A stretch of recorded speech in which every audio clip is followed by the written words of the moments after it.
You and Spirit arrive at the coast, overlooking the black lighthouse. It's old and decrepit, but still impressive. There's something magnetic about it. You can see why Spirit would be drawn to such a place. You look Spirit up and down, and notice that she's wearing all black, just like the lighthouse. I'm noticing a bit of a theme. Is black your favorite color? Black isn't really a color at all. It's the absence of color. It's a void. Like me. Spirit smiles. Nature abhors a vacuum. You're not sure if that's a good thing or a bad thing. The lapping waves on the shore of the coast set a romantic tone. The fog that surrounds Spirit everywhere she goes blends perfectly with the mist rolling up over the rocky shoreline. She's at one with this place, and so are you. The peace doesn't last too long, however, as the lighthouse lets out an eerie howl, like a monster dying. A spiraling black light stretches out across the sky. Spirit has to yell at you just to be heard. Oh yeah, it does that! The light and sound recede, and the two of you sit in silence. Spirit lays a towel down and then pats on it gently. Clearly she wants your company, so you oblige. When you do, she takes out some sunscreen and hands it to you. You're not exactly sure what to do. Is this an invitation to get a little hands-on action? What else could it be? Thanks, now we're talking. No thanks. Thanks. Thanks, I forgot to bring my own when I, lost my memory and fell into the ocean. No problem. I figured as much. Spirit turns away while you slather lotion all over yourself. You need any help reaching the difficult spots? Oh god, no. You see a hand float around your back. Sure, why not? Gulp. Sure, why not? Sure, why not? Spirit's hand on your back is ice cold, but she has a soft touch. When she's done, she takes care of herself. You watch as Spirit apply sunscreen to herself in the most unique way, by floating her own hand around her back to spread it on. Comment on her floating hands ability. Say nothing. Ask about the shards of glass sticking out from her. Okay, no, don't ask her about her personal trauma. Just comment on her Rayman hands. That's pretty impressive. The fact that your hands just float around you like that, you can reach things way easier than I can. It's almost like you're some kind of superhero. I'm glad you get a kick out of it, but floating severed limbs isn't exactly the type of superpower you think to wish for as a kid. I'd much rather be able to read minds. Maybe then I'd understand why some people act the way they do. Tell her you're actually jealous. Apologize. I'm truly sorry. I clearly hadn't thought through what your experience was like.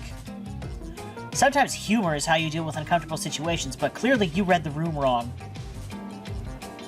I was just thinking about what you must have gone through to end up like that. It had to have been horrible. It was worse than death. At least death ends, eventually. But I wouldn't want to forget it. It literally made me who I am right now. Truth is, I could pull all these bits of glass that are stuck in my flesh out right now if I wanted to. But I don't want to. Each shard is a reminder of what my father did to me, and what the world did to him. That's why I refuse to play the universe's game. I hate the idea that I'll be forced to succumb to pressure the way he did in the end. The way that fear and anger filled him up and then came bursting out, the way his misery flooded our home and drowned us all. Yeesh. It's hard not to think about revenge, the dragon inside me. It's doing to me what the world did to him. I have to fight it even though it gives me strength. I must maintain control. You're stronger than he ever was. I'm sure of it. I appreciate that, Blue. I suppose a little help isn't a bad thing. In life, in love, this world is a lot to endure alone. Maybe I could use a little assistance reaching my delicate toes for a bit of luck. Oh no. You know, having your body contorted into these vengeful poses, it really does a number on my joints. It rubs the lotion on its skin. Ready? Oh god. Not bad. Perfect.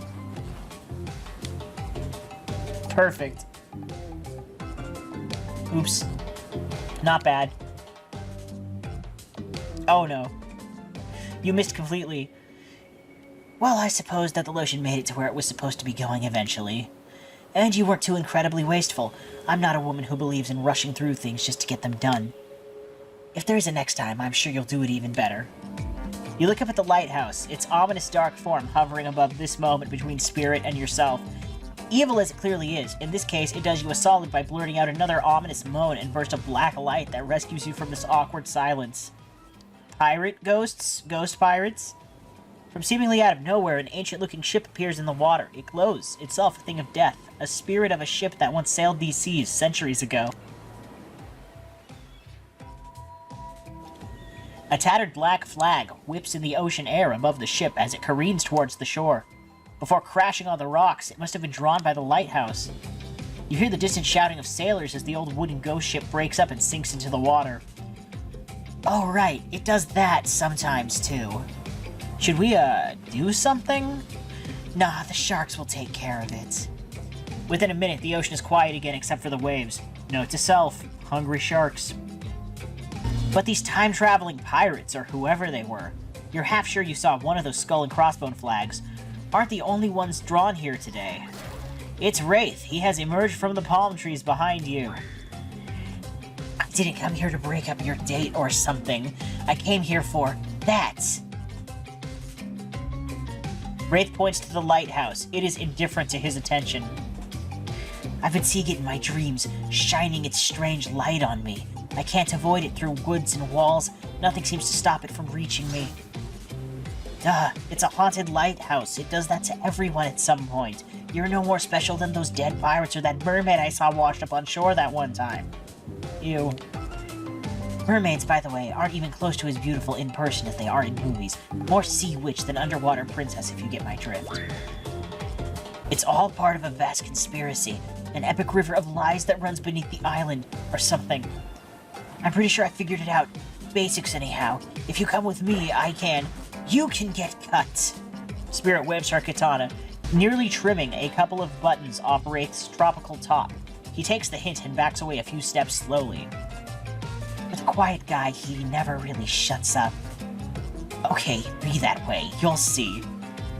Alone at last, the tension is broken and deathly moans quiet, and Wraith is banished back to wherever he hangs out. You scooch closer to Spirit, breathing in the damp, foggy air that seems to emanate from her. It's not quite clear how that whole fog thing works, but you don't even care. You're feeling this moment.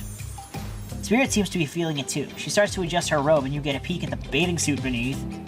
For someone who seems intent on proving how little she cares about what everyone else thinks, she put a lot of work into getting that suit. It's got straps for days. However, you're so focused on what's happening with Spirit, you don't see the next interruption coming. Claudette and Dwight burst in on you and interrupt whatever you were doing. It doesn't seem like they were worried they'd bump into much. We're here to make a very dramatic announcement. Well, technically, we're here to invite you to join us back at the beach, where we'll be making a very dramatic announcement. It's hard being the producers and the hosts. Aren't survivors supposed to work in groups of 4? When you arrive at the beach, you realize you were set up. Despite promising an announcement, Dwight and Claudette simply stand quietly. This isn't at all what was promised. Wait a minute, there's no announcement here. But there is a me. You've got mud in your ears, friend? I told you to get lost. Don't you see? Lost is what I am, and so are you. But I know the way out. I've got a map back in my secret lair. Literally and figuratively. Yeah, I know the difference. That's why you should ditch Spirit and come spend the rest of the night with me instead. You've got a secret lair? Damn it. Who said anything about a secret lair?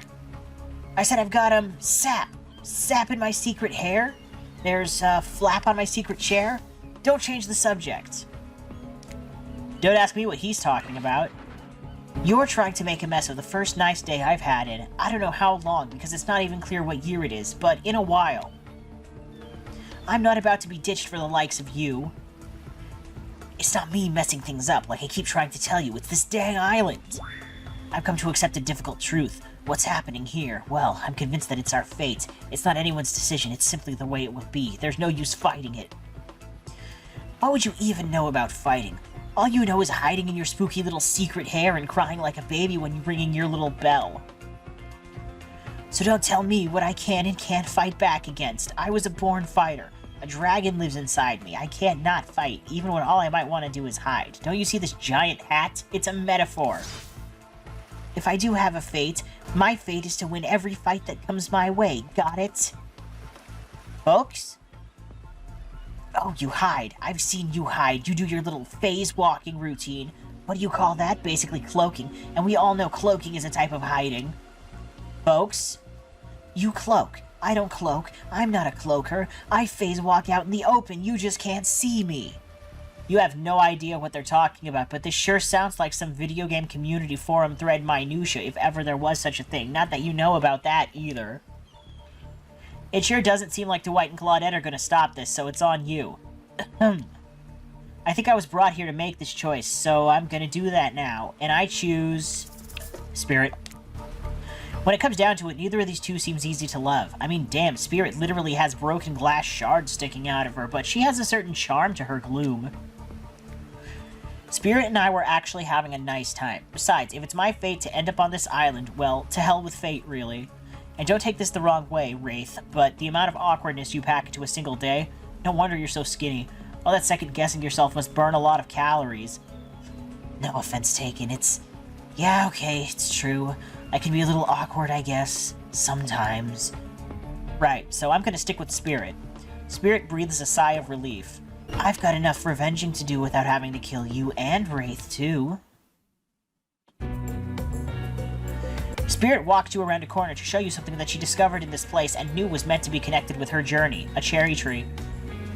It's just a small sapling, but it has begun to sprout flowers. It doesn't make sense to see a cherry tree here, in this place. It also doesn't make sense to see a ghost in a black bathing suit, so you just accept it. As Spirit steps up to the tree, a cold breeze pulls some of the petals off and they come cascading through the air around the both of you. Do you know the meaning of the cherry blossom? They're beautiful, but also quite symbolic. Of course, like all good symbols, their meaning is pretty complicated. What do they mean to you? For many people, being among cherry blossoms is like being at a celebration of life. People travel great distances just to be near their vibrant beauty. However, as beautiful as they might be, they aren't magical, they are simply flowers. They quickly die and fade away. For this reason, they are also a symbol of the fleeting nature of life, our fragile mortality. In a way, it's the specter of looming death that calls attention to the special moment, to see and appreciate life. How does that duality make you feel, Blue? Empowered, frustrated, unsure. Empowered? The knowledge that life and death are a cycle has always given me peace. Accepting the fleeting nature of life, like the beauty of a flower in bloom, also allows me to appreciate the moment without being too hung up on what comes next. As you explain, Spirit's face begins to look sad to you. You're not sure why. It's not the happiest topic, life and death, but why should that matter? And then it dawns on you. Spirit has been trapped in this ghastly state of death with no hope to cycle back, no rebirth, her moment of blossoming life long gone. That scary time of death and decay that comes after the good part, that's Spirit's eternity. I feel like an idiot. I wasn't talking about you. I wasn't even thinking about you. You just answer from the heart. I can't let that bother me. Our priorities are not the same. I have my mission. Once, the fallen cherry blossoms represented the souls of samurai warriors.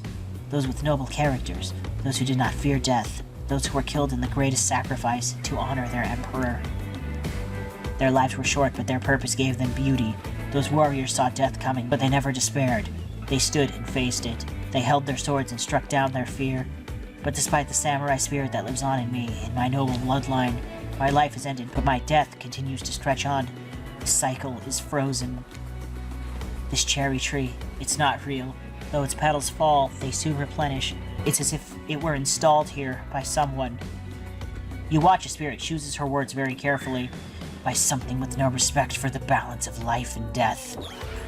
We're sorry to interrupt. You know we don't believe you, right? Yep. But this time we've got a really good reason. And it has nothing to do with us being manipulated by an unseen force, because that's definitely not happening. Nobody accused you of that, but okay. We're just here to tell you that it's time for dinner, silly. Get it while it's hot. I guess it's time to go, or whatever. Thanks for spending some time with me today. I enjoyed it. Me too. What a fun day you've been having. I can see it written all over your face. You're shining. And that's not just the remaining anxious sweat from spending an afternoon of courting a psycho killer. No, you really are feeling this whole romantic experience. Don't worry, I'll keep your dirty little secrets. But enough gentle ribbing. It's time to get back to business. All the appetizing singles have arrived for dinner, including the trickster. Wraith is here too. We're not going to do the gag where we cram them all on screen at the same time again, so you'll just have to believe me. They're all here, and they're all just as sexy and demented as you remember them. With your love on the line, everyone is being careful not to offend you by saying the wrong thing. Congrats, by the way, on getting this far. I'm as surprised as you that these four are falling for you. No, not because of your personality, but because you just met them yesterday. However, since Huntress seems like the biggest longshot to end up holding on to your heart, she throws caution to the wind and speaks up.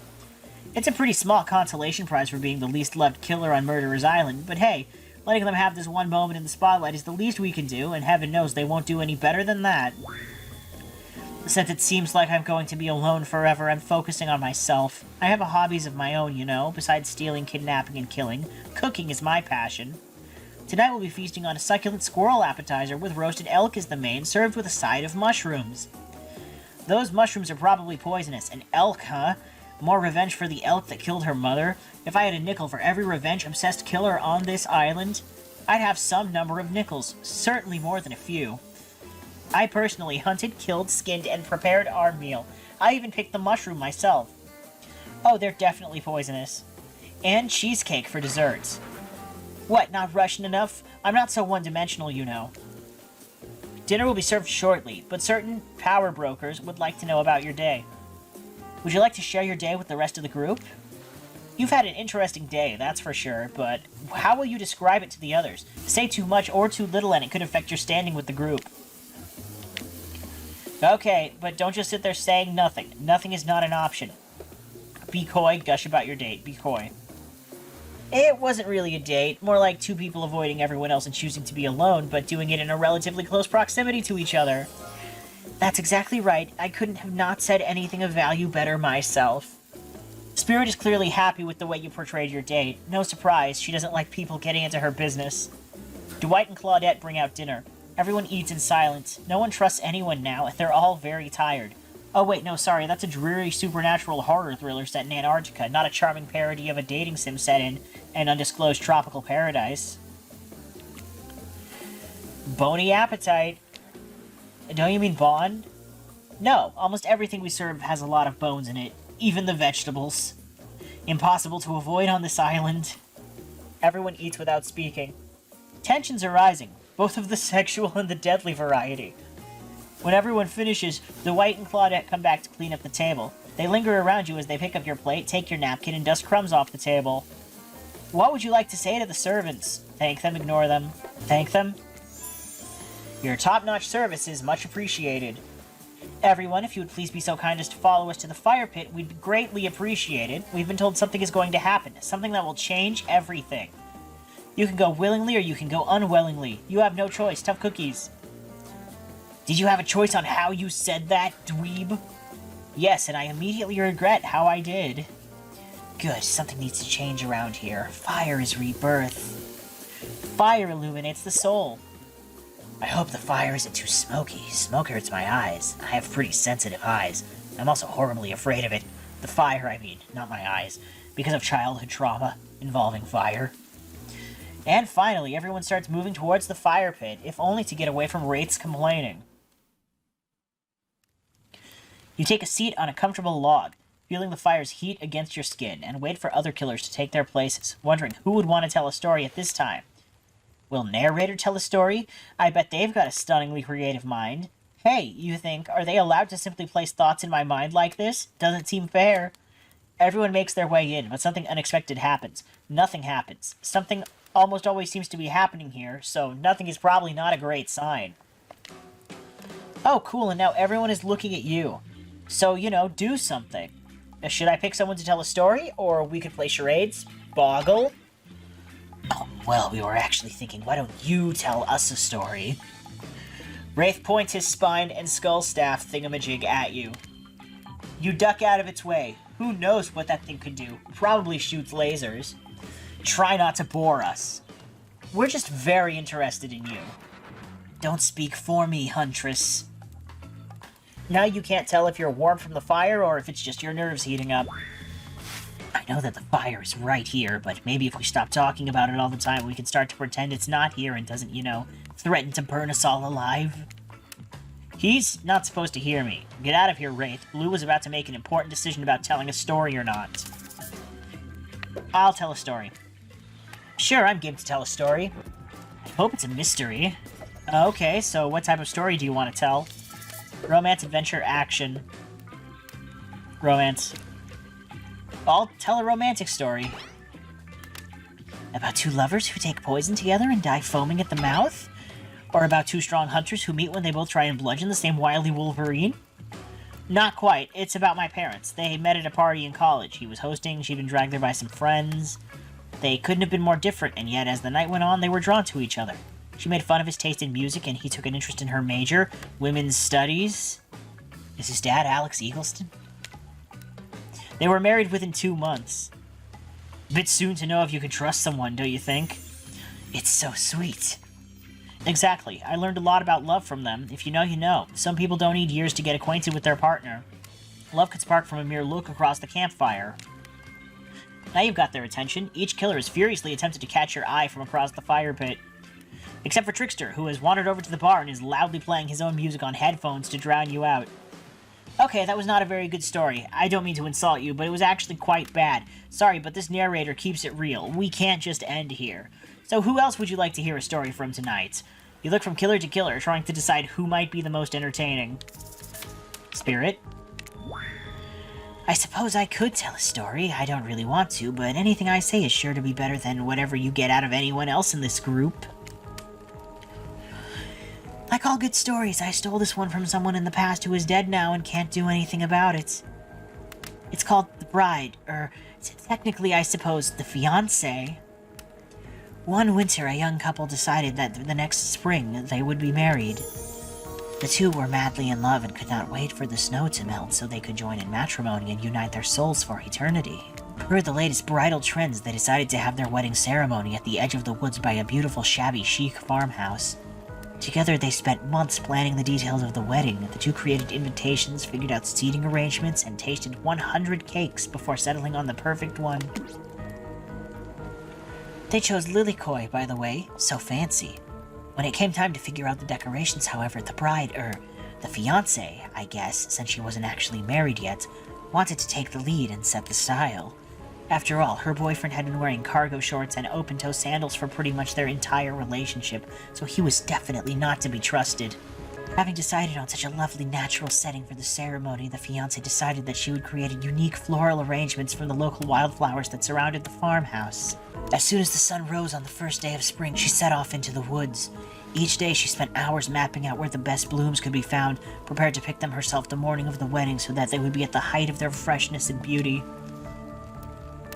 Enamored with the incredible variety of flowers in the woods she surveyed, the bride, the fiancé, since they had not yet been married, became obsessed with knowing just how many there were so that she could choose the absolute best. When the faithful morning of her big day finally came, the fiancé told her husband-to-be that she had one final errand before the wedding.